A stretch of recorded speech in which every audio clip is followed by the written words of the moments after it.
ஆண்டவருடைய பிள்ளைகளே, நீங்க பெண்கள் ரொம்ப உயர்ந்தவங்க. ஆண்டவர் பார்வை. ஆண்டவர் யுத்தத்துக்கு அனுப்பும் போது 30 வயது முதல் 40 வயது வரை ஆண் மக்களை எண்ணி எண்ணி தொகையேற்று நீ அனுப்புன்னு சொல்றாரு. ஏன் பெண்களை யுத்தத்துக்கு? உங்களுக்கு வேட்டையாட தெரியாதா? துப்பாக்கி யார் சுட்டாலும் சுடும். துப்பாக்கி தூக்குறவன் ஆனா பெண்ணான்னு தெரியாது.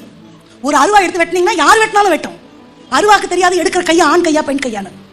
அப்ப ஏன் ஆண்டவர் ஆணை மட்டும் அனுப்புறாரு? ஆணை மட்டும் அனுப்பு. இறக்க சுபாவம் அதெல்லாம் தெய்வீக சுபாவம். யுத்தத்துக்கு மட்டும் வருவோம். ஒரு பட்டயத்தை எடுத்து வெட்டுறதுக்கு ஏன் பெண் அனுமதிக்கல?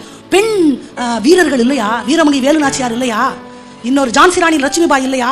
குழந்தைய கட்டி யுத்தத்துக்கு போனவங்க இல்லையா? மிருகத்துல கூட பெண் மிருகம் தான் பயங்கரமா வேட்டையாடும். தெரியுமா உங்களுக்கு? அப்புறம் ஏன் ஆண்டவர் வச்சுட்டார்? பெண் பாதுகாக்கப்பட வேண்டும். அதுக்காகத்தான் ஆண்டவர் பெண்ணை யுத்தத்துக்கு அனுப்பல.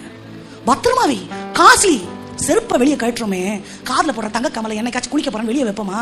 வை? It is costly. அந்த மாதிரி தான் ஆண்டவர் பார்வையில பெண்கள் ரொம்ப விசேஷம். ஏன் தெரியுமா? குடும்பத்தையும் பிள்ளைகளையும் நடத்துகிற பொறுப்பை ஆண்டவர் பெண் கையில கொடுத்திருக்கிறார்.